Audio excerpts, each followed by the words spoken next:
Welcome you all to FIBA Asia Cup qualifiers men, November 22nd and 25th at Nehru Indoor Stadium, Chennai. Entry free. குறைந்த விலை நிறைந்த தரம் தங்கள் தேவைகள் அனைத்தும் ஒரே இடத்தில் ஜெயச்சந்திரன். டாக்டர்ஸ் ப்ரொடெஸ்ட் பண்றது அதுவும் வேலை நிறுத்தம் செய்யறதுன்றது சரியா? வேலை நிறுத்தம் செய்வது அடிப்படையான உரிமை டாக்டர்ஸ் நிச்சயமாக. ஆனா அந்த மாதிரி வேலை நிறுத்தம் செய்யும் பொழுது அதுக்கான மாற்றம் எதிரிப்படையில பாதிக்கப்பட்டவங்களா இருந்தாலும் சேவை செய்யணும்ன்ற ஒரு எண்ணத்துல சேவை செய்யணும். ஏமாத்தாதீங்க. உச்ச நீதிமன்றம் மருத்துவர்கள் தொழில் வணிகம், அது ஒரு வியாபாரம் தொழில்னு சொல்லிடுச்சு. டாக்டர் என்பவர் ஒரு சர்வீஸ் ப்ரொவைடர், நோயாளி என்பவர் கன்சியூமர். அதனால கன்சியூமர் போரத்துல வந்திருக்கு. அது சேவையெல்லாம் ஏமாத்திட்டு கூடாது. மருத்துவம் என்பது தொழில். அரசு மருத்துவ பணியாற்றக்கூடிய டாக்டரும் தொழிலாளர்கள் தான். எவ்வளவு ஊடகங்களாக நீங்க சேர்ந்து ஒரு போராட்டம் பண்ணிக்கன்னு சொல்லுங்க. ஒரு அரசு மருத்துவம் முன்னால இந்த வசதியெல்லாம் இல்ல, அதெல்லாம் செய்யணும்னு சொல்லிருக்கீங்க. இந்த மருத்துவர்கள் போராட மாட்டாங்க, செவிலியர்கள் போராட மாட்டாங்க, போராடுறவங்க பணியாளர்கள் இந்த விஷயத்தை கொடுக்க மாட்டாங்க. இல்ல நீங்க அப்படி சொல்லாதீங்க. எத்தனை செய்தி ஆக்கி பாருங்க. செய்தி ஆக்குறத போய் சேர்க்கிறதே முதல்ல ஒரு பெரிய பணி இல்ல. அரசு மருத்துவர்கள் பேஷண்டா இருக்கிறது இல்ல, கனிவோடு நடந்து கொள்வது இல்ல. இந்த வாதம் வந்து அப்படி இந்த துறையில வந்து நீங்க போனாக்க சிடுசிடுன்னு விடாம இருக்கிறாங்க. வேலை அங்க வந்து மருத்துவமனைகள்ல கனிவோட நடந்து இல்ல. என்ன பிரச்சனைனாக்க எவ்வளவுதான் போட்டு அடிப்போம், கொத்தடிமை மாதிரி நீ இரு, அதனால சிரிச்சிட்டே வேலை செய்யினாக்க அவங்க எல்லாம் அடிமை. யாரு? கவர்மெண்ட். ஆமாங்க, கொத்தடிமை மாதிரி தாங்க இருக்காங்க. கொத்தடிமை மாதிரி வேலை வாங்குறீங்கன்றீங்க. ப்ரெஷர், அவ்வளோ பேஷண்ட்ஸை கவனிக்க வேண்டியிருக்கு. ஒரு அரசு மருத்துவமனையில் மருத்துவராக இருக்கக்கூடியவர் எப்படி தனியார் மருத்துவமனைகளுக்கும் போய் வேலை செய்கிறார், கன்சல்டண்டா தனியாகவே கிளினிக் வச்சுக்கிறார். இங்கேயே ப்ரெஷர், இங்கேயே வெகு மக்கள் தடை போட்டிருக்கீங்களா? கையாள வேண்டியிருக்கு. எப்படி முடியும்? கேள்வி கேட்குறீங்களா? தமிழ்நாடு அரசு தடை போட்டிருக்கா? சரியா? அப்படி போய் பணியாற்றுறது சரியா? பணியாற்றுறது சரிதான்.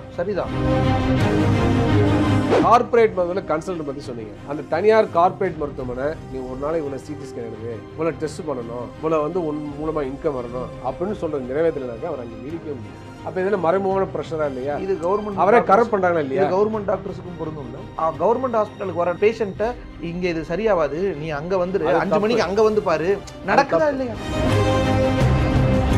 தனியா அவர் தொழில் செய்யறாரு. யாருக்கு சேவை செய்யறாரு?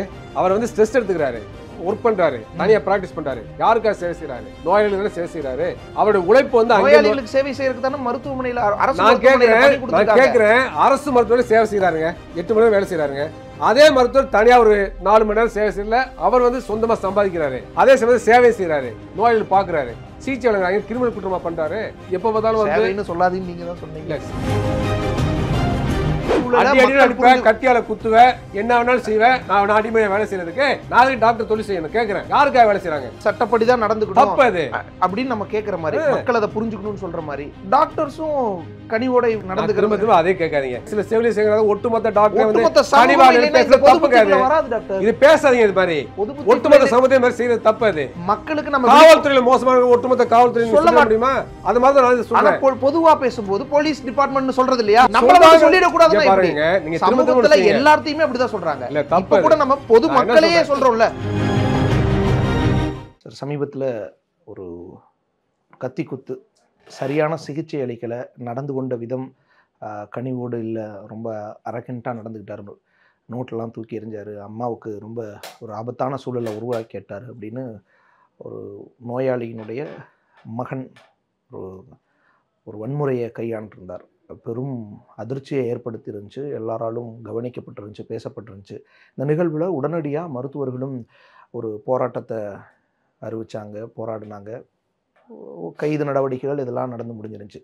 ஆனால் சமூகத்தில் மக்களினுடைய பெரும்பாலான பார்வை அப்படிங்கிறது இந்த செய்தியெல்லாம் பரவுறதில் அவர்களுடைய கருத்து, ஆமாம் இந்த மருத்துவர்கள்லாம் இப்படி தான் நடந்துக்கிறாங்க, அவங்களுக்கு இது வேணும் தான் அப்படின்ற மாதிரியான ஒரு துணியை வந்து மக்கள் நிறைய வெளிப்படுத்துகிறாங்க. இது குறித்து உங்களுடைய பார்வை?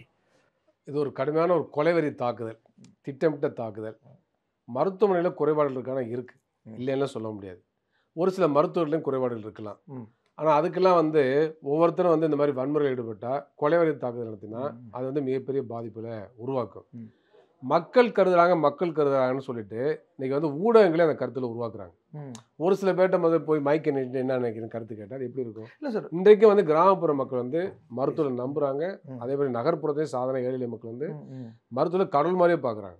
அதனால வந்து நம்ம வந்து ஒட்டுமொத்தமாக ஏதோ அரசு மருத்துவர்கள் மருத்துவம் மீதே மக்களே ஒட்டுமொத்த வெறுப்பில் இருக்கிறாங்க. இல்லை சார், நம்ம இந்த டாக்டர் செய்திகளோட கமெண்ட்ஸையும் இந்த செய்திகளை பகிர்ற விதத்தையும் பார்த்தா ஊடகங்கள் மட்டும் இல்லை, திரைப்படங்கள் அந்த வேலை செய்கிறது. 30 ஆண்டுகளுக்கு ஒரு 40 ஆண்டு முன் வரக்கூடிய திரைப்படங்கள்லாம் இருக்குது பார்த்தீங்களா? அந்த திரைப்படங்கள்லாம் என்ன பண்ணுவாங்கன்னாக்க, ஒரு டாக்டர் அன்னைக்குள்ள நிலைமையில் டாக்டர் சிகிச்சை அளிச்சு நோயாளி மோசம் இருந்தால் அங்கே டாக்டர் வரப்போ என்ன சொல்லுவார் தெரியுமா? எல்லா சிகிச்சையும் வழங்கிட்டோம், இனிமேல் கடவுள் தான் காப்பாற்றணும், இதில் எனக்கு மாற்றுக்கிறது உண்டு, கடவுள் தான் காப்பாற்றணும்னு போயிடுவார். ஆனால் மக்களை நம்புவாங்க. அது திரைப்படத்துலேயும் அப்படி காட்டுவாங்க, யதார்த்தமான மக்கள் வாழ்க்கை முறையிலையும் நம்பக்கூடிய நிலைமை இருந்துச்சு. அதுக்கான அன்றைக்கி வந்து இந்த அளவுக்கு மருத்துவம் கார்ப்பரேட் மயமாகலை, தனியார் மயமாகலை, வணிக நோக்கு இல்லை, இதெல்லாம் பார்க்க வேண்டிய அவசியம் இருக்குது. ஆனால் இன்றைக்கு வந்து கார்ப்பரேட் காலத்தில் கார்ப்பரேட் கலாச்சாரம் வந்துருக்கு. அந்த கலாச்சாரம் வந்து இன்றைக்கி வந்து கார்ப்பரேட் மருத்துவம் நடக்கக்கூடிய கலாச்சாரம், அதை பார்த்துட்டு ஊடகங்களும் திரைப்படங்களும் ஒரு மோசமாக வந்து சித்தரிக்கக்கூடிய போக்கை பார்க்குறோம். சில நேரங்களில் சித்தரிச்சிட்டாங்களா? இல்லை அதை சொல்ல வரேன். சில நேரங்கள் யதார்த்தத்தையும் அவங்க பிரதிபலிக்கிறாங்க, இல்லைன்னு சொல்ல முடியாது. ஆனால் அது மிக மோசமான ஏன்னா திரைப்படம் வலிமையான சாதனை, மிகப்பெரிய சாதனைகளை வந்து மருத்துவத்துறை செய்யுது. ஆனால் அதே சமயத்தில் ஒரு சில கார்ப்பரேட் மருத்துவம் நடக்கக்கூடிய பிரச்சனை இருக்குது பார்த்தீங்களா? அதை வைத்துக்கொண்டு திரைப்படங்களை அது காட்டுகின்ற பொழுது மக்கள் வந்து நெகட்டிவாக அது போய் இம்பாக்ட் கொடுக்குது. அதுக்காக திரைப்படங்களை வந்து இந்த மாதிரி காட்சியிலே காட்டக்கூடாது. கார்ப்பரேட் மருத்துவர்கள் ஒரு அரசு மருத்துவர்கள் கூட ஒரு மோசமான நிகழ்ச்சி இருக்குது, இல்லை மோசமான ஒரு சம்பவம் நடந்துச்சு, அதை திரைப்படங்களை கொண்டு வரக்கூடாதுன்னு சொல்ல. யதார்த்தவாதம் திரைப்படங்கள் இருக்க வேண்டாம், அது மாற்றுறது கிடையாது. அதுவும் இம்பாக்டை கொடுக்குன்னு சொல்கிறேன். அது வந்து மக்கள் மனதில் பதியுது. அப்போ வந்து யதார்த்தம் இந்த மாதிரி சில சம்பவங்கள் நடக்கிறப்ப அந்த கோபம் அதிகரிக்கும். எஸ் டாக்டர், ஆனால் இப்படி யோசிச்சு பாருங்களேன், திரைப்படங்களோ இல்லை ஊடகங்களோ தப்பாக தான் ப்ரொஜெக்ட் பண்ணுதுன்னா கூட, என்ன இப்படி சொல்கிறீங்க, இப்படி செய்தி போடுறீங்க, இல்லை இப்படி காட்சிப்படுத்துறீங்க, மருத்துவர்கள் எவ்வளோ தங்கமாக நடந்துக்கிறாங்க, இவ்வளோ பாதிப்புகளை சரி செய்கிறாங்க, எவ்வளோ கனிவோட பேசுகிறாங்க, எப்படி வந்து அணுகுறாங்க, சேவை மனப்பான்மையோட எப்படி இருக்காங்க, இப்படி தானே மக்கள் பிரதிபலிப்பாங்க. உடனே எதிர்வினை இப்படி தானே இருக்கும். கரெக்டு அப்படின்னு வராதுல்ல? இல்லை, அதுதான் இந்த சமூகத்தில் உள்ள பிரச்சனை. அதாவது ஏற்கனவே சொன்ன மாதிரி, பல நிகழ்ச்சிகளையும் சொல்கிற மாதிரி, ஒவ்வொரு தனிப்பட்ட நபரும் ஒட்டுமொத்த சமூக நலனுக்காக நிற்கணும். ஒட்டுமொத்த சமூகமும் தனிப்பட்ட நபருடைய நலனுக்காக நிற்கணும். ஒரு தனிப்பட்ட மருத்துவர் ஏதாச்சும் ஒரு நிகழ்ச்சியில் பாதிக்கப்பட்டார்னா அது சமூகம் குரல் கொடுக்கணும். சமூகத்துடைய நலவாழ்வுக்காக ஒவ்வொரு மருத்துவரும் நிற்கணும். அப்படிப்பட்ட நிலை வந்து இந்த சமூகத்தில் இல்லை. அது சமூகத்தில் உள்ள குறைபாடு. இன்றைக்கு வந்து மனித உறவுகளே பணப்பட்டுவாட உறவாக மாறி போச்சு. மனித வாழ்வே என்பது பண்டமாக மாறி போச்சு. இதெல்லாம் 1848 மாமேதை கார்ல் மார்க்ஸும் ஏங்கல்ஸும் வந்து தங்களுடைய கம்யூனிஸ்ட் அறிக்கையிலே சொல்லியிருக்கிறாங்க. இது முதலாளித்துவ அமைப்புடைய யதார்த்தமான வாழ்க்கை. ஒவ்வொரு தனிப்பட்ட நபரும் சுயநலவாதியாக மாறி இருக்கான். அது காரணம் கேபிட்டலிசம், அது காரணம் முதலாளித்துவம். அப்படிப்பட்ட ஒரு சமூகத்தில் இருந்துக்கிட்டு ஒரு மக்கள் எல்லாமே ஏன் வந்து மருத்துவரை காப்பாற்று திரைப்படங்கள் அப்படி சொன்னாலும் கூட மருத்துவ மக்களே அப்படி நினைக்கலன்னு கேள்வி கேட்குறோம் பார்த்தீங்களா? அதுவே தவறான புரிந்துகொள்ளல். ஏன்னா நம்ம சமூக வாழ்நிலை தான் சமூக சிந்தனை தீர்மானிக்குது. அப்போ மக்கள் இந்த மாதிரி இருக்காங்கன்னா ஒவ்வொருத்தருக்கும் அந்த அப்படிப்பட்ட உணர்வு மேலோங்கி தனித்துவம், அதாவது தனிப்பட்ட நபருடைய நலன், தனிப்பட்ட நபருடைய சுயநலன் மேலோங்கி இருக்கு டாக்டர். ஆனால் நீங்கள் சொன்ன மாதிரி கிராமப்புறங்களில் பணியாற்றக்கூடிய எத்தனையோ மருத்துவர்களை கடவுளுக்கு மேலே ஒரு உயரிய இடத்துல வச்சு பார்க்கறது உண்டு. ஏன் பல மருத்துவர்கள் வயது மூப்பில் இறக்கும் பொழுது அவருக்காக திரளக்கூடிய கூட்டத்திலையும் அவருக்காக அஞ்சலி செலுத்துகிற கூட்டத்திலையும் அவர் எவ்வளவு சேவையை செஞ்சுருக்காருன்னெல்லாம் பார்க்க முடியுது. ஸோ அதையும் மக்கள் செய்யாமல் தவறிடுறதெல்லாம் இல்லை ஊடகங்கள் அதையும் காட்சிப்படுத்தாமல் விட்டுறதெல்லாம் இல்லை. சேவை மனப்பான்மையோடு இருக்கிறவங்கள அடையாளப்படுத்துறதும் நடக்குது. சில நேரங்களில் இந்த மாதிரியான நீங்கள் சொல்கிறது தான் கார்ப்பரேட் அரசியல் அல்லது கார்ப்பரேட் வணிகமயம், அந்த காரணத்துக்காக சில நேரங்களில் நடத்தப்படக்கூடிய அந்த அநீதிகளையும் அல்லது சேவையை தாண்டிய ஒரு வியாபாரமாக்குன அந்த உத்தியையும் காட்சிப்படுத்த வேண்டிய ரெண்டையுமே தானே. ஆனால் அதில் மக்கள் எதில் நிறைய கனெக்ட் ஆகிறாங்கன்றதை பார்க்கும் பொழுது தானே அதிர்ச்சி ஆகுது. அது இந்த செய்திகள் மூலமாக தானே வெளிப்படுது. ஒரு நிகழ்வு நடக்கின்ற பொழுது அவர்கள் எதை எடுத்துக்கொள்ளினாலும் அதை எடுத்துக்கிறாங்க, அதை எதிர்த்து நிற்கிறாங்க மக்கள். ஏன்னா மக்களுடைய மனநிலை வந்து எல்லாத்துலேயும் முரண்பாடு இருக்குது, மனித சிந்தனையிலையும் முரண்பாடு இருக்குது. காலையில் ஒன்று நினைப்பேன், மாலையில் ஒன்று நினைப்பேன். ஏன்னா இது வந்து நம்ம இயங்கியல் பார்வையில் நம்முடைய சிந்தனை போக்கு பார்க்க வேண்டிய அவசியம் இருக்குது. நல்லது கெட்டது எல்லா விஷயங்களும் நம்ம மனசு போட்டு அலசி ஆராயுது. பொதுமக்கள் இந்த மாதிரி அலசி ஆராயிறாங்க. அதில் ஒரு துயரமான இந்த மாதிரி சம்பவம் நடக்கின்ற பொழுது மக்களுடைய எதிர்ப்பு உணர்ச்சி வருது, அதில் தவறு கிடையாது. அதே சமயம் நல்ல விஷயங்களை தான் பாராட்டவும் செய்கிறாங்க. அதில் ஒட்டுமொத்தமாக மக்கள் வந்து இப்படி தான் சிந்திக்கிறாங்கன்னு சொல்ல முடியாது. ஆனால் அதே சமயத்தில் இன்னைக்கு உள்ள சமூக பொருளாதார அமைப்பு எப்படி இருக்குனாக்க தனிப்பட்ட ஒவ்வொரு நபரையும் சுயநலவாதிகளாக மாற்றிருக்கு. மனித உறவுகளையும் நான் ஏற்கனவே சொன்ன மாதிரி பணப்பட்டுவாட உறவாக மாற்றிருக்கு. கணவன் மனைவி உறவுகளே இப்படி மாற்றிருக்கு, குடும்பத்தை அப்படி மாற்றிருக்கு. அதெல்லாம் பார்க்க வேண்டிய அவசியம் இருக்குது. அதனால் இதில் வந்து மாற்றம் வர வேண்டும். அதெல்லாம் வந்து ரொம்ப அவசியம். ஒரு மருத்துவமனை, ஒரு தனியார் மருத்துவமனைக்கு எல்லாரும் ப்ரிஃபர் பண்ணுறாங்க, நம்ம போயிடலாம், நல்ல ட்ரீட்மெண்ட் இருக்கும், நல்ல சேவை இருக்கும்னு நினைக்கிறாங்க. ஆனால் அரசு மருத்துவமனை அதை விட திறத்தோடு அதை விட சேவை மனைப்பான்மையோடு இருக்கிறத நம்ம சொல்கிறோம். டெக்னிக்கலாகவும் பயங்கர சவுண்டான ஒரு, அதே போல் ஒரு மருத்துவர்களும் உயர்தரமிக்க மருத்துவர்களாக இருக்காங்கன்னு சொல்கிறோம்.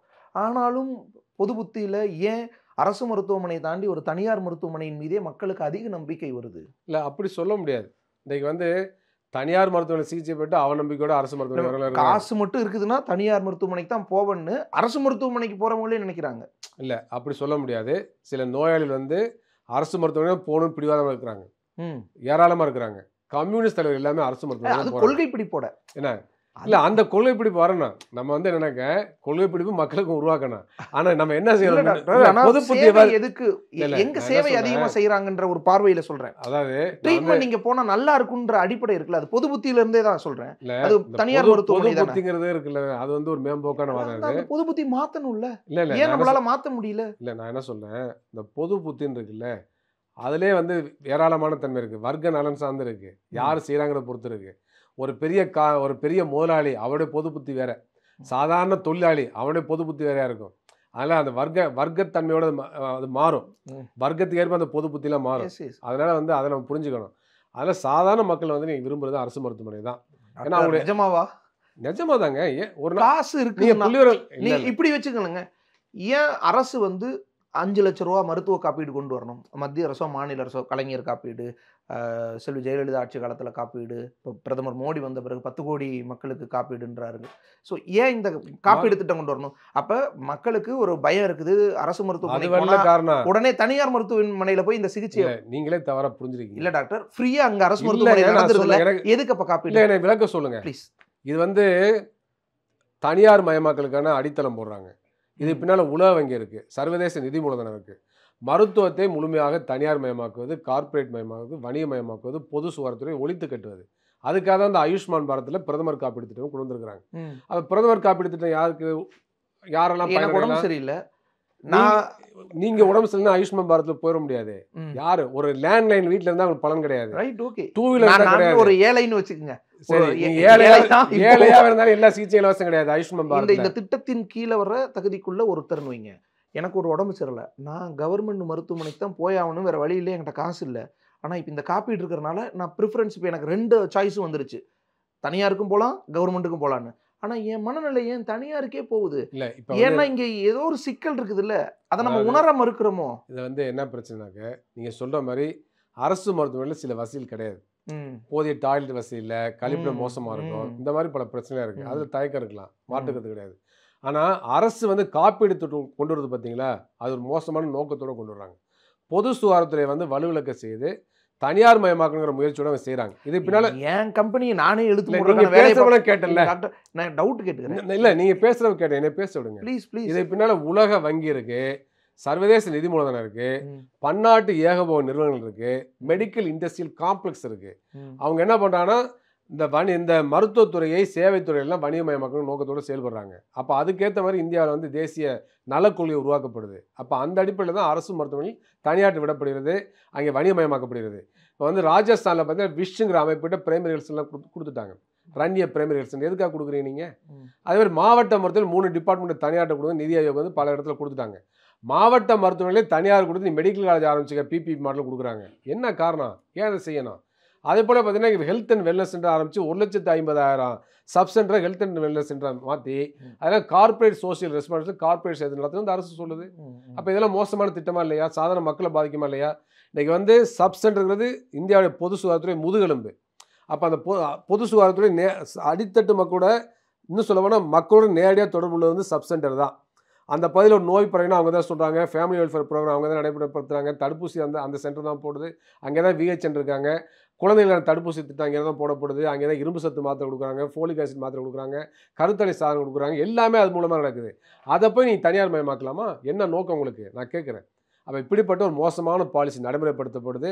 அதுக்காக வந்து மக்கள்லாம் தனியார் போகிறாங்க, அதுக்காக அரசு அப்படி செய்யுங்கிற வாதம் இருக்குது பார்த்தீங்களா, அது மேம்போக்கான வாதம். இந்த மாதிரி சொல்லி அவங்க ஏமாத்துறாங்க. அரசு போகுது இல்ல, அதுதான் ஏமாத்துறாங்கன்னு சொல்றேன். இப்படி ஊடகங்கள யாருங்க இருக்காங்க? கார்பரேட் ஊடகங்கள்ங்க. அந்த ஊடகங்கள் வந்து அந்த கார்பரேட் நிறுவனம் தான் அந்த மருத்துவமனை ஏற்று நடத்துறாங்க. கூடுதலா ஒரு டவுட், அதுக்கு சேர்த்தே பதில் சொல்லுங்க. என்னோட கம்பெனியை நானே வந்து மோசமாக்கிடுன்னு நினைப்பேன். கவர்மெண்ட் மருத்துவமனை கவர்மெண்டோட அரசு அப்படி நினைக்கல. அரசு கார்பரேட் அரசாங்கம், இது பாட்டாளி வர்க்க அரசு கிடையாது. இந்த அரசு என்ன நினைக்குது? கார்ப்பரேட்ல இப்படி வந்து வணிக வாய்ப்பை உருவாக்கி கொடுக்கணும்னு நினைக்குது. அப்போ இந்தியாவுடைய தேசிய நலக்குழு யார் உருவாக்கினா? மிகப்பெரிய கார்ப்பரேட் நிறுவனங்கள் உருவாக்குறாங்க. எங்களையும் கூப்பிடல. மிகச்சிறந்த சோஷியல் மெடிக்கல் சயின்டிஸ்ட்லாம் ஒன்றும் கூப்பிடல. யார் உருவாக்கிறாங்க? உலக வங்கி உருவாக்கியிருக்கு. இப்படி ஒரு சதி இருக்கு. சதி இல்லை, அதான் உண்மையான அரசியல், சர்வதேச அரசியல். மக்களுக்கு எதிரான ஒரு சதி, மக்களுக்கு எதிரான திட்டம், மக்களுக்கு எதிரான சதினே சொல்லலாம். இப்படி ஒரு குரோனிக் கேபிட்டலிசம், கூட்டு களவாணி முதலாளித்துவம். Crony capitalism. டாக்டர்கள் ஈல்ட் ஆகுறாங்க, டாக்டர் ஈல்ட் விலை போறாங்க. இல்ல டாக்டர் எங்க விலை போனாங்க? டாக்டர் எதிர்த்து தான் போராடுறோம். எதை எதிர்த்து டாக்டர்? தனியார் மயமாக்காத. முந்தானேத்து இப்படி ஒரு சம்பவம் நடந்துருது, உடனே நம்ம போராடுறோம்.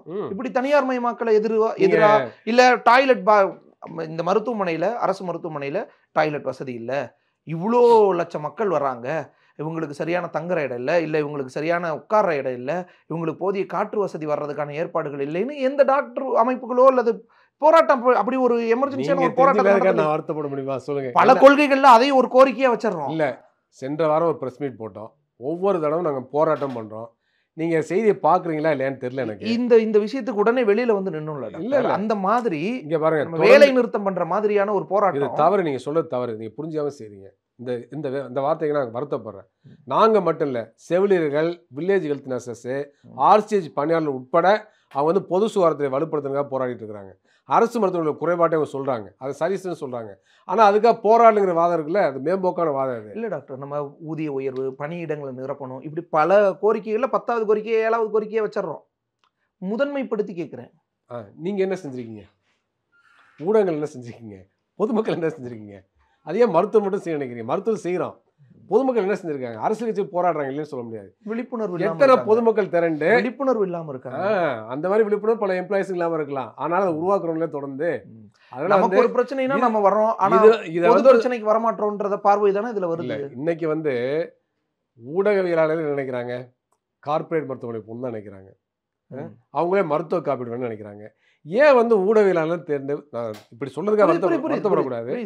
எத்தனை ஊடகவியலாளர் சேர்ந்து, நிறுவனம் சேர்ந்து ஒரு அரசு மருத்துவமனையில் எடுத்து போராட்டம் பண்ணி, நாங்கள் அரசு மருத்துவமனையில் சிகிச்சை செய்வோம், எங்களை வந்து மேம்படுத்தணும், இந்த வசதியெல்லாம் செய்யணும்னு சொல்லி செய்யுங்கன்னு தான் சொல்லுவாங்க. வந்து சிகிச்சை எடுத்துக்கங்கன்னு தான் சொல்லுவாங்க. இல்ல, நான் தரமா இருக்குன்றாங்க. என்ன கேட்குறேன், தயவுசெய்து மன்னிக்கணும், எவ்வளவு ஊடகவியலாளர் நீங்கள் சேர்ந்து ஒரு போராட்டம் பண்ணிக்கன்னு சொல்லுங்க. ஒரு அரசு மருத்துவமனை முன்னால இந்த வசதியெல்லாம் இல்லை, அதெல்லாம் செய்யணும்னு சொல்லியிருக்கீங்க. இல்ல, மருத்துவர்கள் போராட மாட்டாங்க, செவிலியர்கள் போராட மாட்டாங்க, பணியாளர்கள் இந்த விஷயத்தை குரல் கொடுக்க மாட்டாங்க. இல்ல நீங்க அப்படி சொல்லாதீங்க. எத்தனை செய்தி ஆக்கி பாருங்க டாக்டர், கொண்டு போய் சேர்க்கிறதே முதல்ல ஒரு பெரிய பணி இல்ல. இங்க பாருங்க, ஊடகங்களை நெகட்டிவா சொல்ல. எஸ், புரியுது. ஊடகங்களை நெகட்டிவா சொல்ல, ஊடகங்களை கொண்டு போய் சேர்க்குது. இப்ப நம்ம கருத்தை கொண்டு போய் சேர்க்கிறோம், அதுல மாற்றுறதே கிடையாது. நான் என்ன கேட்கிறேன், ஊடகவியலாளர் நீங்க எல்லாம் சங்கங்கள் வச்சிருக்கீங்க, நான் பாராட்டு, சங்கங்கள் அவசியம்.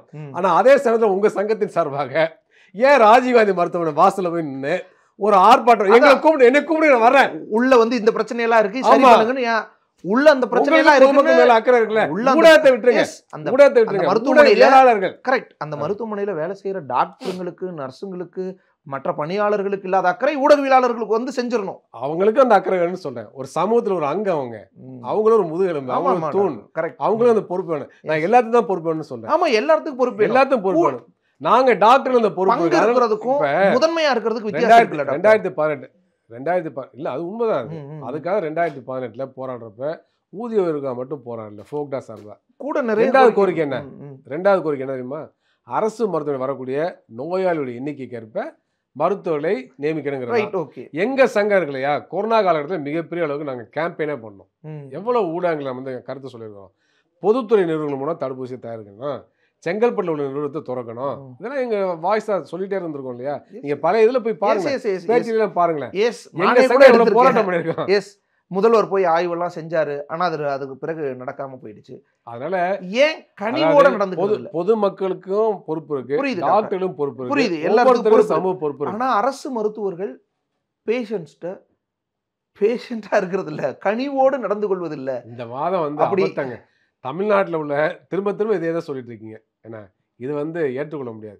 ஒரு சில டாக்டர்கிட்ட அந்த மாதிரி இருக்கலாம், எல்லா டாக்டரும் வந்து எரிஞ்சு விடுறாங்க, அவங்க வந்து கனிவா இல்லை அப்படிங்கிற வார்த்தையை ஏற்றுக்கொள்ளவே முடியாது. அதனால வந்து கொரோனா காலகட்டத்திலையும் கனிவோட சிகிச்சை வழங்கினா அரசு மருத்துவர்கள் தான், அரசு செவிலியர்கள் தான், அரசு பணியாளர்கள் தான். ஏன்னா யார் முதல்ல நீங்கள் எரிச்சலை பார்த்தீங்க சொல்லுங்க? குடும்பத்தெல்லாம் விட்டுட்டு வந்து ப்ரெக்னென்ட் லேடிஸு, நர்சஸ் வந்து ப்ரெக்னெண்ட்டாக இருந்தவங்க வந்து அந்த ஏப்ரல் இதை போட்டுக்கிட்டு, பிபிபி இதை போட்டுக்கிட்டு அந்த கவச உடை போட்டுக்கொண்டு அவங்க 12 மணி நேரம் வேலை செஞ்சுருக்காங்க. தண்ணி குடிக்க முடியாது, டாய்லெட் போக முடியாது. அப்படிப்பட்ட சேவைலாம் பண்ணியிருக்காங்களே. யார் அழுத்துட்டு செஞ்சாங்க சொல்லுங்கள்? மகிழ்ச்சியோடு தான் செஞ்சாங்க. எவ்வளோ பெரிய சமூக பணி அது. நான் கேட்குறேன், போர் முனையில் ஒரு போர் வீரர் இறந்து போயிட்டா அவருக்காக பெரிய ஒரு திரைப்படமே எடுக்கிறீங்க, தவறு கிடையாது, செய்யணும் தான். இந்த கொரோனா வாரியருக்கு எத்தனை திரைப்படம் வந்திருக்கு சொல்லுங்கள்? கொரோனா வாரியருக்கு என்ன திரைப்படம் வந்திருக்கு? ஒரு மருத்துவர் இல்லைன்னா ஒரு செவிலியர் அவங்களுடைய தியாகத்தை போட்டுற மாதிரி எங்கேயாச்சும் ஒரு திரைப்படம் வந்திருக்கா சொல்லுங்கள்? ஏன் வரல? ஏன் அதை எடுத்துக்க மாட்டேங்கிறாங்க? அந்த டாக்டர் ஹெர்குலிஸ் சைமன் அவர் இறந்தார், கல்லறையிலே இடம் கொடுக்கல. அப்படிப்பட்ட மருத்துவரை பற்றி ஒரு திரைப்படம் எடுங்களேன், அவரை பற்றி ஸ்பெஷல் ப்ரோக்ராம் பண்ணுங்களேன். எடுத்துருவோம், கண்டிப்பாக எடுங்க, எடுத்துருவோம். ஆனால் இந்த கனிவோடு இல்லைங்கிற வாதம் இப்போ இந்த ஒரு தாக்குதல் சம்பவத்தில் கூட அந்த மருத்துவரே அவங்க அம்மாவை வந்து ரொம்ப டாக்டர் கனிவோடு நடக்கணும், செவிலியர் கனிவோடு நடக்கணும், மாட்டுக்கிறது கிடையாது. அதுக்கான காரணங்கள் என்னன்னு போகணும்னு திரும்ப திரும்ப சொல்கிறோம். எந்த துறையில் வந்து நீங்கள் போனாக்க சிடுன்னு விழாமல் இருக்கிறாங்க. எல்லா துறையிலும் வேலை அங்கே வந்து மருத்துவமனைகளில் கம்பேரிட்டிவ்லி கனிவோட நடந்து இல்லை. என்ன பிரச்சனைனாக்க நீங்கள் வந்து அந்த பிரச்சனை பற்றியே பேச மாட்டேங்கிறீங்க. எவ்வளோதான் போட்டு அடிப்போம், கொத்தடிமை மாதிரி நீ இரு, அதனால சிரிச்சிட்டே வேலை செஞ்சாக்க அவங்கெல்லாம் அடிமை. யாரு கொத்தடிமை மாதிரி? யாரு? கவர்மெண்ட். ஆமாங்க, கொத்தடிமை மாதிரி தாங்க இருக்காங்க. ஏன் தெரியுமா? ஊதிய உயர்வு கிடையாது, விஆர்எஸ் கிடையாது. நீங்கள் வந்து ரிட்டையர்ட் ஆகிற வரை அங்கே தான் வேலை செய்யணும். என்ன கொத்தடிமையா இல்லையா? அதனால தான் கவர்மெண்ட் டாக்டராக செவிலியர் இருக்கிறாங்க. அவங்களுக்கு என்ன சம்பளம் கொடுக்குறீங்க? 18,000 சம்பளம். எம்ஆர்பி தேர்வு எழுதி தானே வர்றாங்க. உடனடியாக வந்து தேர்வில் எழுதி செலக்ட் ஆனே பர்மனெண்ட்டாக போட வேண்டியது தானே. ஏன் 6 வருஷம் 7 வருஷம் வந்து அவங்களை தற்காலிகமாக வச்சுக்கிட்டு 18,000 கொடுக்குறீங்க? இது கொத்தடிமை முறை இல்லையா? அது தமிழ்நாட்டில் தூய்மை பணியாளர் இருக்காங்க அரசு மருத்துவமனையில், பிரைமரி ஹெல்த் சென்டரில் 15 வருஷமாக 1000 ரூபாயில 1500 ரூபா தான் உங்களுக்கு தொகுப்பூதியம் மாதத்துக்கு. நான் என்ன கேட்குறேன், ஒரு மாதத்துக்கு ஒரு ஊழியர் 1500 ரூபா சம்பளத்தை வேண்டி எப்படி குடும்பம் நடத்துவாங்க? எப்படி குடும்பம் நடத்துவாங்க? கவர்மெண்டோட குறைந்தபட்ச ஊதியமே 15,000 18,000 இருக்குது. ஏன் செய்யலை? யார் கேட்குறா? எங்கள் சங்கம் தான் போராடி இப்போ வந்து 14 சரிபாதி பேருக்கு 18,000 மாத தொகுப்பூதியம் வர மாதிரி செஞ்சுருக்கிறோம். ஆனால் கலைஞர் ஆட்சி காலத்தில் 3 ஆண்டுகள் அரசு துறையில் பணியாற்றிய தூய்மை பணியாளர் நிரந்தரப்படுத்தி ஜீவோ போட்டிருக்காங்க. ஏன் அந்த ஜீவோ நடைமுறைப்படுத்தலை? அவங்களே கொத்தடிமை அவங்களுக்கு நான் கேட்குறேன். அப்போ இது போன்ற மருத்துவத்துறையில் வந்து பாருங்க, எல்லாம் அவுட் சோர்சிங்க, டேரக்டான கவர்மெண்ட் எம்ப்ளாயே கிடையாதுங்க. நல்லா சிறப்பாக செய்வாங்க இல்லையா? அதாவது இன்னைக்கு வந்து தமிழ்நாட்டில் இந்த பிரச்சனை இருக்கு. தனிப்பட்ட முதலாளிகிட்ட கொடுத்துறாங்க பொறுப்பை. நீ வந்து எனக்கு 100 செவிலியரை கொடு, நீ எனக்கு 100 செக்யூரிட்டியை கொடு, இந்த மாதிரி அவுட் சோர்சிங் முறை வந்துருச்சு. அப்போ தனிப்பட்ட முதலாளிகிட்ட அவங்க அடிமையாக இருக்கிறாங்க. அரசுகிட்ட மட்டும் இல்லை, தனிப்பட்ட முதலாளிகிட்ட கூலி அடிமையாக அவங்க இருக்கிறாங்க. கூலி அடிமை சமூகம் கார்ல் மார்க்ஸ் சொல்லுவார். சரிங்களா? கூலி அடிமை சமூகம். அப்புறம் அடிமையான கேட்குறீங்களே, சம்பளம் வாங்குற எல்லாமே அடிமை தாங்க. சம்பளம் வாங்குற எல்லாமே கூலி அடிமை முறையில் தான் வாழ்ந்துட்டு இருக்கிறோம் முதலாளித்துவ சமூகத்தில். அதில் அரசு மருத்துவமனையில் இருக்கக்கூடிய மருத்துவர்களும் கூலி அடிமை முறையில் வாழக்கூடிய அடிமை மாதிரி தான் நீங்கள் நடத்த போகிறாங்க. Right doctor. ஆனால் இப்போ கார்பரேட் பெரு மருத்துவமனைகளில் ஃப்ரீலான்ஸாக கன்சல்டண்ட்டாக இருக்கிற மருத்துவர்கள் சில மருத்துவமனைகளில் வேலை செஞ்சுப்பாங்க. வேறு சில மருத்துவமனைகள் கிடையாது. கன்சல்டண்ட்டாக இருக்கிற டாக்டர் 2-3 மருத்துவமனைகள் கூட. அதுக்கு விளக்க சொல்லிடுறேன். ஆனால் முழுமையாக ஒரே மருத்துவமனையில் வேலை செய்யக்கூடிய மருத்துவர்கள் வேறு மருத்துவமனைக்கு போகக்கூடாதுன்ற ரூல்லாம் வச்சிருக்காங்க. மட்டும் இல்ல, பல இது இருக்கு. ஆனா கவர்மெண்ட் டாக்டர்ஸ்ல இப்ப எப்படி வேற மருத்துவமனைக்கு போய் மருத்துவம் நமக்கு இதுவே என்ன சொல்றது, கொத்தடிமை மாதிரி வேலை வாங்குறீங்கன்றீங்க. ப்ரெஷர், அவ்வளோ பேஷண்ட்ஸை கவனிக்க வேண்டியிருக்கு. இதுல வந்து நீங்க வேற கனிவோட வேற எதிர்பார்க்குறீங்களா? அவ்வளோ தூரம் 12 மணி நேரம் எதிர்பார்க்க சொல்றாங்க அவங்க. புரியுது டாக்டர், நீங்க சொல்றாங்க கருத்து புரியுது. கனிவோட இருக்கிறதுல மாற்றுக்கிறது இல்ல. அதுல ஆனா பிரஷர் இருக்கு, வேலை அவ்வளோ இருக்கு. ஒரு சிலர் கனிவு இல்லாம இருக்கலாம், அது காரணங்கள் இருக்கு. கொத்தடிமை முறையை வச்சுட்டு எப்படி அவங்க சந்தோஷமா இருப்பாங்க? மாதிரி கொத்தடிமை முறையை மாத்துங்கன்னு சொல்றேன். Right doctor. ஏன்னா 1500 ரூபா உங்களுக்கு மாசத்துக்கு சம்பளம் கொடுப்பீங்க, அவங்க உங்களுக்கு சிரிச்சிட்டு 12 மணி நேரம் வேலை செய்யணுமா? நான் கேட்கிறேன், நீங்க கொந்தளிக்க மாட்டீங்களா? நீங்க உங்களை கேட்க விட மாட்டீங்களா சம்பளம்? எவ்வளவு பேருங்க ஒரு ஊழியர்கிட்ட போயிட்டு ஒரு தூய்மை பணியாட்ட அரசு மருந்து உங்களுக்கு எவ்வளவு சம்பளம் கேட்டிருக்கீங்களா? சொல்லுங்க. ஒரு லிஃப்ட் மேன் இருக்காரு, உங்களுக்கு எவ்வளவு மாசம் சம்பளம் கேட்டிருக்கீங்களா? அதுக்கே ஏதாச்சும் நம்ம செஞ்சிருக்கிறோம் சொல்லுங்க. 15 வருஷமா பணியாற்றுறாங்கல்ல, ஏன் அது வெளியில வரல சொல்லுங்க. இனிமேட்டு போகும்போது எல்லாரும் அதையும் சேர்த்து கவனிச்சு அதை கூடுதலா. ஆனா ஒரு அரசு மருத்துவமனையில மருத்துவரா இருக்கக்கூடியவர் எப்படி தனியார் மருத்துவமனைகளுக்கும் போய் வேலை செய்யறார், கன்சல்டண்டா வேறு ஏதோ ஒரு வடிவில், அல்லது தனியாவே கிளினிக் வச்சுக்கிறார்? இங்கேயே பிரஷர், இங்கேயே வெகு மக்கள் தடை போட்டிருக்கீங்களா? தமிழ்நாடு கையாள வேண்டி இருக்கு. எப்படி முடியும்? கேள்வி கேட்குறீங்களே, தமிழ்நாடு அரசு தடை போட்டிருக்கா? அவர் அரசு மருத்துவமனையில் இருக்கிறாரு, அரசு மருத்துவமனையில் 8 மணி நேரம் வேலை செய்யும். சரியா? அப்படி போய் பணியாற்றுறது சரியா? பணியாற்றுறது சரிதான். நீங்க எதை சரின்னு சொல்றோம்? இப்போ வந்து தனியாக தொழில் நடக்கக்கூடாது நீ சட்டம் போட்டு அந்த சட்டத்தை மீறி அவங்க செஞ்சாலும் தவறு. நீங்கள் தனியாக தொழில் செஞ்சீங்கன்னு விடுறப்ப அதில் என்ன தவறு இருக்குது? எங்கே சட்டத்துக்கு புறமான செயலாது இருக்குது? பல பேர் தொழில் செய்கிறது அது வேறு விஷயம். தனியாக தொழில் செய்யாத மருத்துவர்கள் எண்ணிக்கை அதிகரிச்சுட்டே இருக்குது. பெண் மருத்துவம் தனியாக கிளினிக்லாம் வைக்கிறதே கிடையாது, அரசு மருத்துவ சேவை செய்வதோட சரி.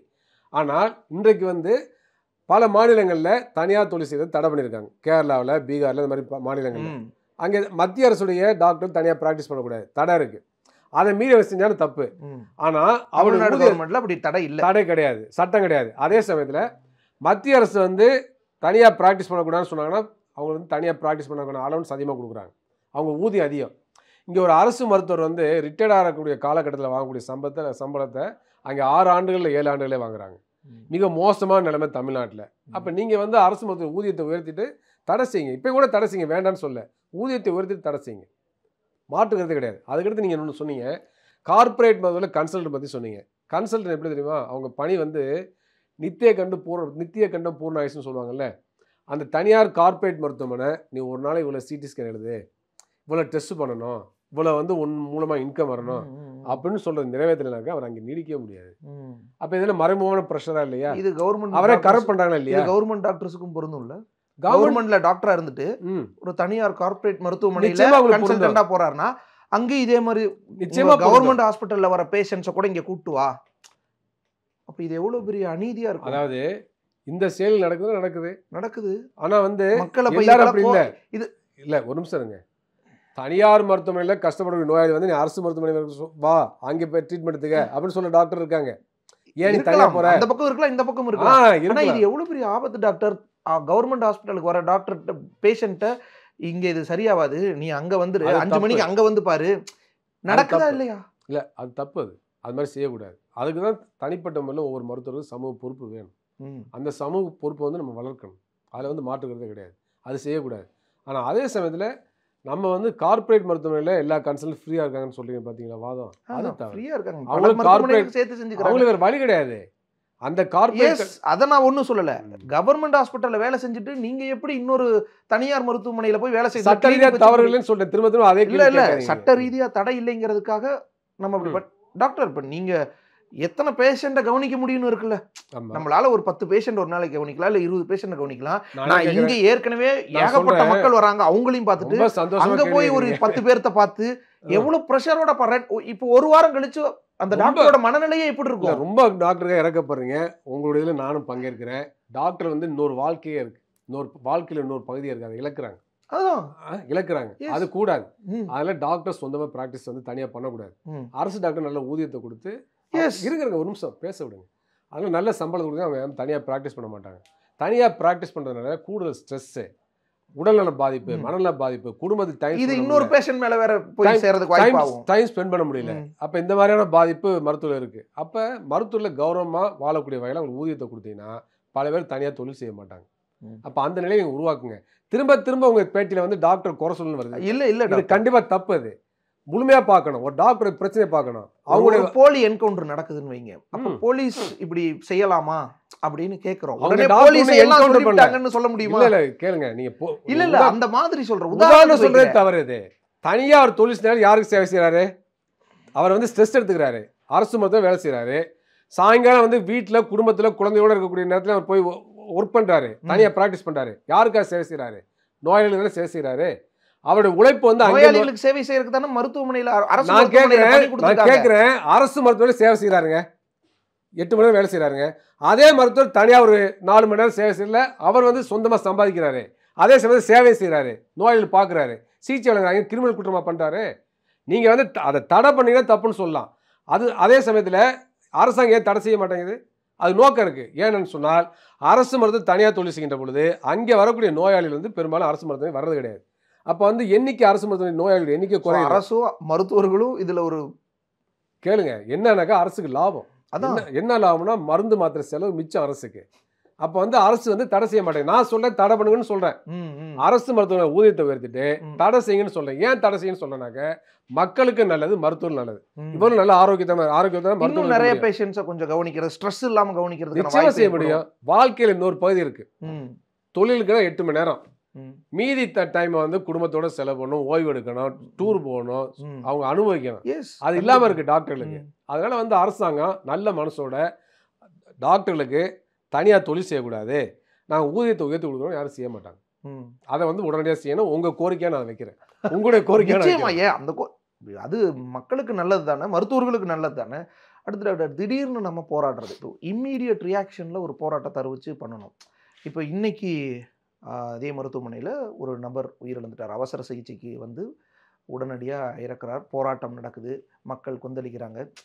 அப்போது மீண்டும் மீண்டும் அந்த சர்ச்சை ஒரு பக்கம், அது இப்படி இல்லை, ஒரு தனியார் மருத்துவமனையிலே மோசமான நிலையில தான் வந்தாருன்னு ஒரு விளக்கம் கொடுக்கப்பட்டாலும், திடீர்னு நம்ம அறிவிக்கக்கூடிய போராட்டங்களின் போது இப்படி நடக்கும் பொழுது இந்த பொறுப்புணர்வு மக்களுக்கு வேணும்.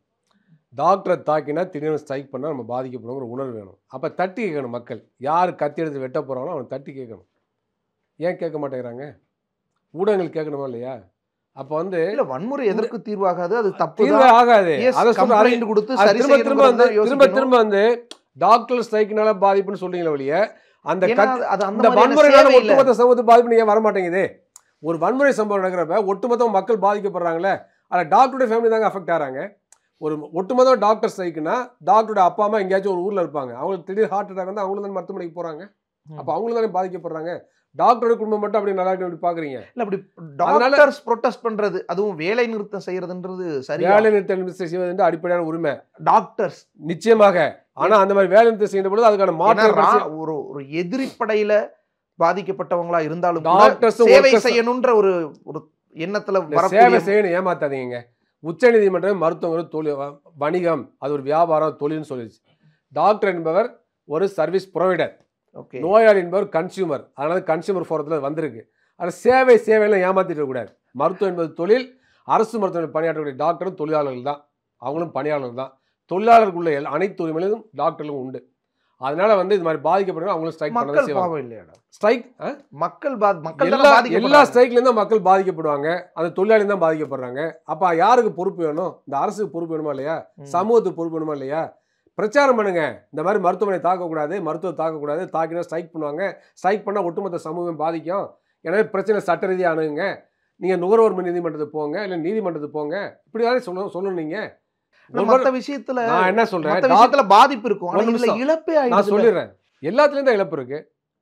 திடீர்னு வந்து ஆக்சிஜன் உற்பத்தி பண்ணுறாங்கல்ல, அந்த நிறுவனங்கள் ஸ்ட்ரைக் பண்ணுறாங்கன்னு வச்சுங்களேன், நோயாளிக்கு ஆக்சிஜன் கிடைக்குமா? மின் உற்பத்தியில் இருக்கிறாங்க, அங்கே எல்லாம் ஸ்ட்ரைக் பண்ணிடுறாங்க வச்சுங்க, மின்சாரம் கிடைக்குமா? ஐசியூவில் உள்ள எத்தனை பேஷண்ட் சாகிற மாதிரி ஆகி போயிடும். எது எமர்ஜென்சி இல்லை நீங்கள் சொல்லுங்கள். இன்றைக்கி இன்றைய காலகட்டத்தில் எல்லா உழைப்பு பிரிவும் ஒன்று சம்மந்தப்பட்டிருக்கு. உற்பத்தியே சமூகமாயிருச்சு, உழைப்பே சமூகமாயிருச்சு. அப்படி இருக்கின்ற பொழுது இந்த ஒரு நாளைக்கு பால் சப்ளை நிறுத்திட்டோம்னா என்ன ஆகுது? பச்சிலம் குழந்தைகள்லாம் சொல்லுங்கள். பால் உற்பத்தியாளர் ஸ்ட்ரைக்குனா எவ்வளோ ஒரு பாதிப்பு வருது? ஸோ எல்லாமே ஒன்று தான். ஆமாம், நிச்சயமாக இன்றைக்கு வந்து எல்லாமே இன்டர்லிங்க்டு. அதனால் வந்துட்டு நம்ம டாக்டர் பாதிக்கப்படக்கூடாது, டாக்டர் அடிக்கக்கூடாது, மருத்துவமனை அடிக்கக்கூடாது உணர்வு வரணும். அந்த மாதிரி ஸ்ட்ரைக் பண்ணால் பாதிப்பு வருங்கிறத தெரிஞ்சுக்கணும். அதே சமயத்தில் மருத்துவர்கள் மருத்துவ பணியாளர்கள் வேலை நிறுத்தம் செய்யாத நிலைமை உருவாக்க வேண்டிய பொறுப்பு அரசுக்கு இருக்கு. நீங்கள் அந்த மருத்துவமனையில் பாதுகாப்பு கொடுத்துட்டு இந்த மாதிரி சம்பவம் நடக்காமல் தருந்தா ஏன் ஸ்ட்ரைக் பண்ண போகிறாங்க? ஸ்ட்ரைக் பண்ணாதானே அரசு கேட்குது. ஸ்ட்ரைக் பண்ணலாம் அரசு கண்டுக்க மாட்டேங்குது. ஒரு ப்ரெஸ் மீட் போட்டு சொல்லணும்னா கேட்குறாங்க, இந்த அரசு கேட்குதா? ஒரு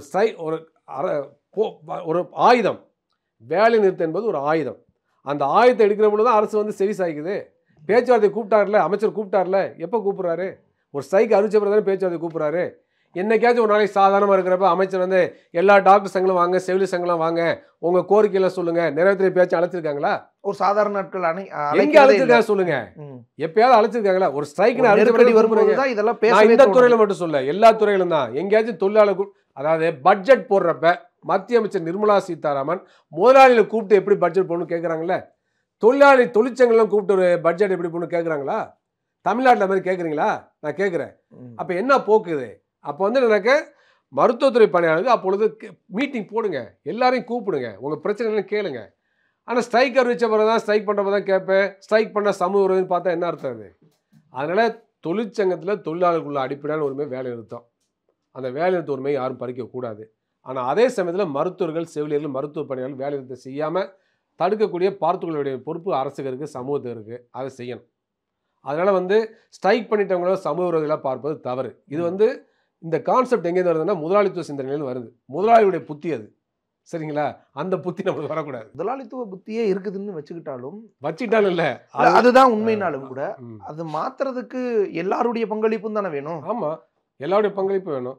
நீ அடிச்சு என்னை போட்டு அடின்னு அடிப்ப, ஆனா வந்து நான் கேட்கிறேன், அடிப்ப, கத்தியால குத்துவ, என்ன வேணாலும் செய்வேன், நான் அடிமையை வேலை செய்யறதுக்கு நான் டாக்டர் தொழில் செய்யணும் கேட்கிறேன். யாருக்காக வேலை செய்யறாங்க? இந்த சமூகத்தான வேலை செய்யறாங்க. எஸ் டாக்டர், பொறுப்பு இருக்கா இல்லையா? சட்டப்படிதான் நடந்துக்கணும் தப்பு அது அப்படின்னு நம்ம கேட்கிற மாதிரி, மக்கள் அதை புரிஞ்சுக்கணும்னு சொல்ற மாதிரி டாக்டர்ஸும் கனிவோட நடந்துக்கிற திரும்ப அதே கேட்காதீங்க. எல்லா டாக்டரும் அப்படி கிடையாது. தப்பு. நீங்க திரும்ப திரும்ப தப்பான இன்ஃபர்மேஷன் கொடுக்க கூடாது. எல்லா டாக்டரும் அப்படி கிடையாது. இந்த மாதிரி பேசாதீங்க. கிடையாது, அப்படி தப்பு அது. இந்த மாதிரி பேசக்கூடாது. நீங்க ஒரு நாளைக்கு மருத்துவமனைக்கு வாங்க, எவ்வளவு சிரமத்தோட கனிவோட வேலை செய்யறாங்க. நிறைய டாக்டர், ஒரு டாக்டர் அங்கங்க சில பேர் செய்யறாங்க, சில செவிலியர் செய்யறாங்க. ஒட்டுமொத்த டாக்டர் வந்து கனிவால பேசுறது தப்பு கிடையாது. இது பேசாதீங்க. இது மாதிரி ஒட்டுமொத்த சமூகத்தை மாதிரி செய்யறது தப்பு. அது மக்களுக்கு நம்ம காவல்துறையில மோசமான ஒட்டுமொத்த காவல்துறை சொல்ல முடியுமா? அது மாதிரி நான் சொல்றேன். பொதுவா பேசும்போது போலீஸ் டிபார்ட்மெண்ட் சொல்றது இல்லையா? நீங்க ஆய்வு மட்டும் செய்ய மாட்டீங்களா? உங்களுக்கு சொந்த சிந்தனை கிடையாதா? ஒட்டுமொத்த போலீஸை மோசமா சொல்லிட முடியுமா? ஒட்டுமொத்த காவல்துறை மோசம் சொல்லலாமா? ஒட்டுமொத்த அரசியல்வாதிகளையும் மோசம்னு சொல்லிட முடியுமா? முடியாது. இடதுசாரி இருக்காங்க, கம்யூனிஸ்ட் இருக்காங்க.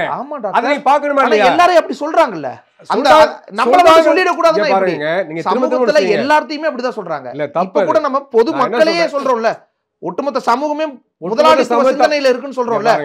எல்லாருமே முதலாளித்துவ சிந்தனையில இருக்காங்களா? இடதுசாரி சிந்தனையில யாருமே இல்லையா? ஒரு விஷயத்தை புரிஞ்சுங்க. நாங்க மக்களை குறை சொல்றது வரல. மக்களை குறை சொல்றது நான் வந்திருக்கேன். மக்களை குறை சொல்ல வரல. முதலாளித்துவ சமூகத்தை தான் குறை சொல்றேன். நான் பிரிச்சு பார்க்கணும், இட்டு கட்டக்கூடாது, சரியா புரிஞ்சுக்கணும். சரிங்களா? மக்களுக்காக நாங்க நிக்கிறோம், மக்களுக்காக தான் போராடுறோம். ஆனால் அதே சமயத்தில் இன்னைக்கு முதலாளித்துவ சமூகத்தில் முதலாளித்துவ கலாச்சாரம் என்பது மக்கள் மத்தியில் இருக்கு. அதுக்கான வந்து ஆளும் வர்க்கத்துடைய கருத்து ஊடகங்கள் மூலமா போகுது, திரைப்படங்கள் மூலமா போகுது, எல்லாத்து மூலமா போகுது. அது மக்கள் மத்தியில் அது தாக்கத்தை ஏற்படுத்துது. அதை மாற்ற வேண்டிய பொறுப்பு இருக்கு. ஆனால் அதே சமயத்தில் ஒரு சில சம்பவத்தை வச்சுக்கிட்டு நீங்கள் திரும்ப திரும்ப கனிவில்லை சொல்லி நீங்கள் தப்பான இன்ஃபர்மேஷன் நீங்கள் வந்து உங்கள் ஊடகத்தில் சொல்லுங்கன்னு சொல்கிறேன். இந்த வாதம் தப்புங்க. அது நீங்கள் யாராச்சும் ஒருத்தர் சொல்லுங்க, கனிவான இருக்குன்னு சொல்லுங்க, நடவடிக்கை எடுக்கலாம். கைங்களவோ பிடிங்கிறேன். ஊடகங்கள்ட்ட இருக்குல்ல, நீங்க போங்க, மைக்ரோஃபோன் இது வச்சுங்க, கேமரா வச்சுங்க, ஏதாச்சும் டாக்டர் வந்து கனிவான நடக்குன்னு சொல்லுங்க. பொதுவா நம்ம எப்படி பொதுவான பேசாதீங்க, ஒரு தெளிவா சொல்றாங்க. அதே மாதிரி பொதுவான அந்த மக்களினுடைய சிந்தனையை வருத்தமா நீங்க வந்து வருத்தப்படக்கூடாது. நீங்க வந்து போங்க, ஏதாச்சும் கேமரா வைங்க, டாக்டர் யாராச்சும் கனிவாலைன்னா சொல்லுங்க, அவங்க நடவடிக்கை எடுக்க சொல்லுவோம். சரிங்களா? அது இல்லாம பொதுவா ஒரே ஒரு எங்கேயாச்சும் ஒரு சிலர் செய்யக்கூடிய தவறுகளுக்கு அதுக்கான காரணங்கள் விதிவிலக்குகள் தான். நான் இல்லைன்னு சொல்ல வரல. அவன் நீங்க பொதுமைப்படுத்தி திரும்ப அதே டாபிக் தப்பு. அது சொல்ல வந்தது ஊடகத்துக்கு மிகப்பெரிய பவர் இருக்கு. அதை வந்து ஆக்கப்பூர்வமா பயன்படுத்தணும். திரும்ப திரும்ப வந்து மருத்துவத்தை பத்தி ஒரு வில்லன் மாதிரி காமிச்சு இப்ப ஆக்கப்பூர்வமா பயன்படுத்தணும்னு சொல்றதன் மூலமா இப்ப ஆக்கப்பூர்வமா பயன்படுத்தலைன்ற ஒரு அர்த்தம் வருது இல்ல. நான் உடனே எப்படி சொல்லலாம், எங்கேயோ நடக்கிறத வச்சு அப்படிலாம் இல்ல டாக்டர். எஸ், அந்த ஒரு விமர்சனம் இருக்குன்னா அதை சரி செய்யணும். சரியாவே நடந்துகிட்டு இருக்கிறவங்க கூட சரியா போட்டு பாருங்க. நீங்க எத்தனை அந்த வார்த்தையை சொல்லிட்டு அதுக்கு நான் விளக்கமும் சொல்லிட்டேன். அந்த விளக்கணையில இருக்கிற அந்த கேள்விக்கு தான் பொது சிந்தனை மாத்தணுமா இல்லையா? அதே சொல்லி அதுக்குதான் என்ன கேட்கறாங்க. கனிவு இல்லாத இடங்கள் இருக்கான இருக்கு, கனிவு சரி செய்யணும். அதை சரி செய்யணும். அதான் சொல்றோம் நாங்களும்.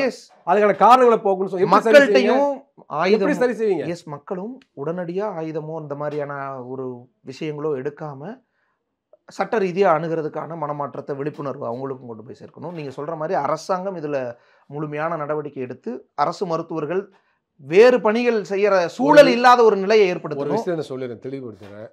அரசு மருத்துவ நடக்கிற அராஜகத்தையோ மருத்துவர் செய்யக்கூடிய தவறையோ எதிர்த்து மக்கள் போராடக்கூடாது என்பது எங்களுடைய வாதமே கிடையாது. அரசு போராடணும் இல்ல, அரசு மருத்துவமனைகளில் நடக்கக்கூடிய அக்கிரமங்கள், அநியாயங்கள், குறைபாடுகள் இதை எடுத்து மக்கள் போராடணும்னு தான் சொல்றேன். அந்த போராட்டத்துக்கு நாங்களும் வர்றோம்னு சொல்றோம்.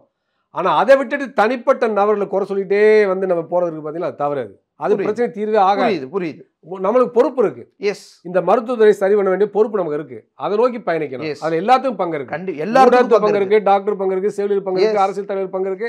எல்லாரும் அந்த பங்களிப்பை செலுத்த எல்லாத்துக்கும் பொறுப்பு இருக்கு. அதை விட்டுட்டு வந்து பொதுமக்கள் மருத்துவ மோதல் இருக்கு பாத்தீங்களா, அதை உருவாக்குறது தவறு. கண்டிப்பா அந்த மாதிரி மோதலை உருவாக்க கூடாது. அது ஒரு சமூக விரோத செயல். அது சமூகத்துக்கும் மருத்துவர்களும் எப்படி நல்லிணக்கத்தை உருவாக்கணும்னு பார்க்கணும். சில வேறுபாடு இருந்தாலும் அந்த வேறுபாடை எப்படி போக்கணும்னு பார்க்கணும், அதை எப்படி குறைக்கணும்னு பார்க்கணும். அதை விட்டுட்டு வந்து விரிசலை அதிகப்படுத்தி மக்களுக்கு மருத்துவ மோதலை வந்து அதிகப்படுத்துவது என்பது இன்றைக்குள்ள நிலைமையில அது சமூக விரோத செயலாக தான் பார்க்கணும். கண்டிப்பா அந்த மோதல் நிச்சயமா சமூகத்துக்கு ஏற்றதில்லை, இது மக்களுக்குமே ஏற்றதில்லை. ஏன்னா அது நாளைக்கு தனியார் துறைக்கு போய் நிற்கிற மாதிரியான சூழல் வந்து அங்கே போய் நிற்கிற ஒரு நிலைமை மக்களுக்கு ஏற்படுத்தலாம். ஸோ நான் சொல்றது தனியார் துறையும் சேர்த்து தான். மருத்துவங்கிறப்ப தனியார் துறை மருத்துவர் இருக்காங்க. இல்ல அது பொது புத்தியில தனியார் மருத்துவமனைகளின் பிம்பம் வேற. அல்ல தனியார் மருத்துவமனை எதிர்த்து போராடுறாங்க. நீங்க அதுவும் விதிவிலக்கு இல்ல. நிறைய மருத்துவர்கள் அடிக்கப்படுது, தாக்கப்படுது. தனியார் மருத்துவ தவறே நடக்கல சொல்ல வரல, அங்க நடந்தா போராடுங்கன்னு சொல்றேன். ஆனா கல் எடுத்து அடிக்கிறது, மருத்துவரை குத்துறது, வெட்டுறது, செவிலியில வெட்டுறது, இந்த மாதிரி சம்பவங்கள் தப்பு. அது வந்து அந்த பணியில் இருக்கக்கூடிய எந்த ஒரு துறையில அப்படி செஞ்சாலுமே அது தப்பு. யாரும் செஞ்சாலும் தப்பு தான். ஆனா அந்த மாதிரி பணியில இருக்கவங்க போய் அவங்க வந்து ரொம்ப ஈஸி டார்கெட்டு. அந்த மாதிரி செய்து தவறு. அது அவங்க வந்து சேவையில இருக்கிறாங்க. அவங்க வந்து எப்ப பார்த்தாலும் வந்து சொல்லாதீன்னு நீங்க தான் சொன்னீங்க. இல்ல சேவைனா அந்த உங்களுக்கு சொல்லக்கூடிய விஷயத்த அந்த டைம்ல. அதனால பொருளை வந்து எங்க பொருத்தி பார்க்கறது. Okay okay. அதனால அந்த மாதிரி இருக்கிறப்ப நீங்க போயிட்டு அவங்களை தாக்குறது ரொம்ப எளிது. அவங்க வந்து ப்ரிப்பேர்டா இல்லை. திடீர்னு அவங்க வந்து கேரளாவில் நடந்த சம்பவம், ஒரு பயிற்சி மருத்துவர், பெண் மருத்துவர், அவங்க வந்து ஒரு தண்ணி போட்டு ரொம்ப போதையோடு வரக்கூடியவருக்கு சிகிச்சை வழங்குறாங்க. திடீர்னு எடுத்து பக்கத்தில் கத்தி எடுத்து குத்திடுறாங்க. அவரை இறந்து போனாங்களா இல்லையா? எவ்வளோ கொடுமை அது. அவங்க என்ன பண்ணாங்க? என்ன பகைமை இருக்கு அவங்கள்ட்ட? சேவை தான் செய்ய வந்தாங்க. மோசமான விஷயம் இல்லையா அது? அப்போ இந்த மாதிரிலாம் பல பிரச்சனைகள் இருக்கு. அப்போ வந்து அரசு மருத்துவமனைகளில் தனியார் மருத்துவமனைகளில் குறைபாட்டை போக்கணும். அதுக்கு நம்ம குரல் கொடுக்கணும், போராடணும். அதே சமயத்தில் இயல்பாகவே இந்த சமூகத்தில் மருத்துவர்களுக்கும் பொதுமக்களுக்கும் உள்ள முரண்பாட்டை மேலும் மேலும் அதிகப்படுத்தக்கூடாது. அந்த முரண்பாடுகளை போக்குவதற்கான நடவடிக்கை எடுக்கணும். அந்த முரண்பாடுகளுக்கான காரணங்களை கண்டறிந்து போக்கணும். அதுக்கான காரணங்களை கண்டறியணும். அதான் தீர்வாக இருக்கும். அதை நோக்கி பயணிக்கணும். கண்டிப்பாக. நன்றி டாக்டர். உங்களுடைய நீங்கள் பகிர்ந்து மிக்க நன்றி. Welcome you all to FIBA Asia Cup qualifiers men, November 22nd and 25th at Nehru Indoor Stadium, Chennai. Entry free. குறைந்த விலை, நிறைந்த தரம், தங்கள் தேவைகள் அனைத்தும் ஒரே இடத்தில். ஜெயச்சந்திரன்.